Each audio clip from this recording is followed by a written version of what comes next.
दरअसल 31 अक्टूबर को बॉलीवुड अभिनेता परेश रावल की film the Taj story cinema घरों में रिलीज होने जा रही है। उसी को लेकर परेश रावल ने अभी एक दिन पहले ही यानी 29 सितंबर को मोशन पोस्टर शेयर किया, जिसमें भगवान शिव की मूर्ति ताजमहल के गुंबद से बाहर निकल रही थी।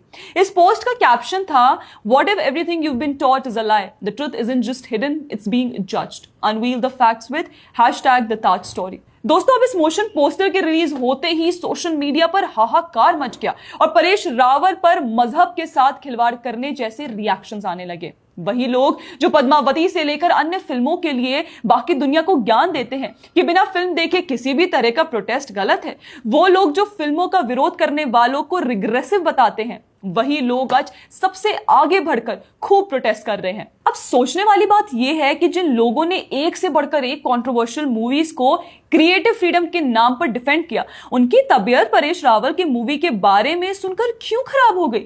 जिनको क्रिएटिविटी और फ्रीडम की बहुत चिंता रहती है, आज वही लोग इसका मीटर डाउन करने के लिए सबसे आगे खड़े हैं। फिल्म राइटर दारू फारूकी लिखते हैं, भारत इस समय अपने सबसे बुरे दौर से गुजर रहा है। संघी भारत को मजाक का पात्र बना रहे हैं। यह सब देखकर ही आपको शर्मिंदगी महसूस होगी। मुझे पता है कि हमें लोगों के आईक्यू पर बात नहीं करनी चाहिए, लेकिन यह तो लंगूर के स्तर की बकवास है। फारूकी साहब आईक्यू की बात कर रहे हैं, जैसे खुद इन्होंने इंटरस्टेलर की स्क्रिप्ट लिख दी है। जिस भाषा और जिस फ्रस्ट्रेशन की झलक अपने स्क्रिप्ट में वो दे रहे हैं, वो दरअसल इसलिए है क्योंकि अब तक इतिहास को ट्वीक करके नैरेटिव बनाने का काम तो इनके रहा है और अब एक काउंटर आर्गुमेंट बिल्ड हो रहा है, तो उसे डिस्क्रेडिट करना एक स्ट्रैटेजी है।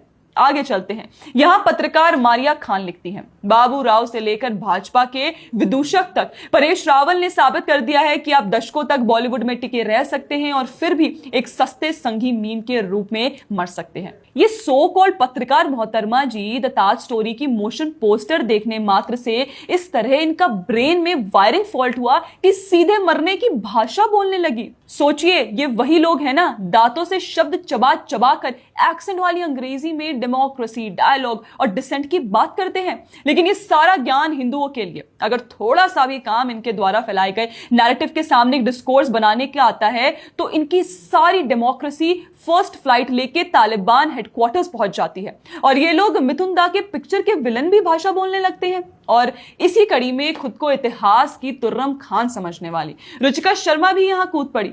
वे लिखती हैं कि दुख की बात है कि उन्होंने तेजू महालय के झूठे मिथक पर एक फिल्म बनाई है, जिसका जैसे कि इस वीडियो में दिखाया गया है कोई ऐतिहासिक प्रमाण नहीं है। मैडम, प्रमाण वैसे ही नहीं है जैसे आपके इतिहासकार होने के कोई प्रमाण नहीं है।